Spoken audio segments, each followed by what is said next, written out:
Namaskar. I'm Manoj Kumar. Welcome to in the program Press Meet. In this program, we cover press conference, media interaction, and a speech of the chief guest at the program. So, without spending so much time, let's go to the video. मैं doctor Shakuntala Lavasa और मैंने PGI से asthma और allergy की बीमारियों में MD और PhD किया है और पिछले 40 साल से मैं एलर्जी की प्रैक्टिस कर रही हूँ चंडीगढ़ में। एस्थमा जिसको ब्रोंकियल एस्थमा कहते हैं मेडिकल लैंग्वेज में और कॉमन लैंग्वेज में दमा कहते हैं। तो ऐसा नहीं है कि वो हर एक को हो, लेकिन जिनके अंदर फैमिली हिस्ट्री होती है कि जेनेटिक टेंडेंसी है, लेकिन उनको कुछ ना कुछ एनवायरनमेंट से ट्रिगर मिलने चाहिए, तो उसके बाद में अस्थमा होता है। और आप अस्थमा के बारे में जो ट्रिगर्स हैं उनको आइडेंटिफाई करना बहुत आसान होता है। आप अगर अवेयर हैं तो आप खुद देख सकते हैं कि भाई मेरे घर के अंदर दीवारों में फंगस आया हुआ है, डैम्पनेस आई हुई है, तो वो हो सकता है। मैं मस्कीटो कॉइल बहुत जला रहा हूँ तो ये कारण हो सकता है। अगरबत्ती, धूप, वैसे तो बहुत अच्छी चीज़ें हैं, स्पिरिचुअल हैं, लेकिन अगर किसी को एस्थमा की टेंडेंसी है तो वो उसके लिए ट्रिगर हो सकता है।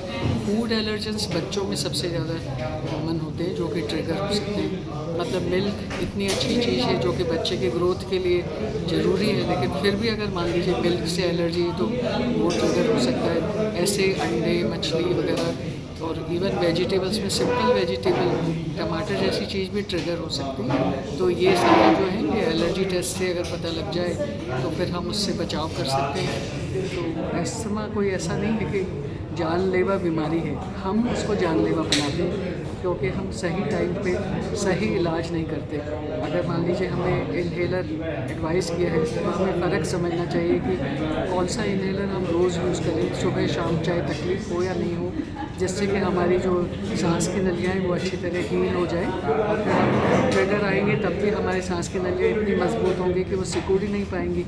तो इस तरह से एकदम जागरूक रहना, जानकारी रखना और जो डॉक्टर बताते हैं उन इंस्ट्रक्शंस को सुबह शाम अच्छी तरह फॉलो करना, ना कि ये सोचना कि इन्हेलर मेरे क्यों पीछे लग गया। और अगर मान लीजिए आपको लगता है कि कोई खाने से तो नहीं हो रहा, तो उसके लिए जांच के साधन बने हुए हैं। अपनी मर्ज़ी से ये नहीं सोचिए कि भाई ये बंद करना है, वो बंद करना है, तो ऐसे तो खुद भी पागल हो जाएंगे और बच्चा भी सब कंफ्यूज हो जाएगा। उसको पता ही नहीं लगेगा कि आज ये मना कर रहे हैं, कल वो मना कर रहे हैं। तो इस जांच के साधन है, तो जांच करवा के जो स्पेसिफिक आता है वो मना करना है। अदरवाइज सारे खाने फूड बच्चों के लिए न्यूट्रिशन देते हैं और बच्चों के लिए ज़रूरी होते हैं।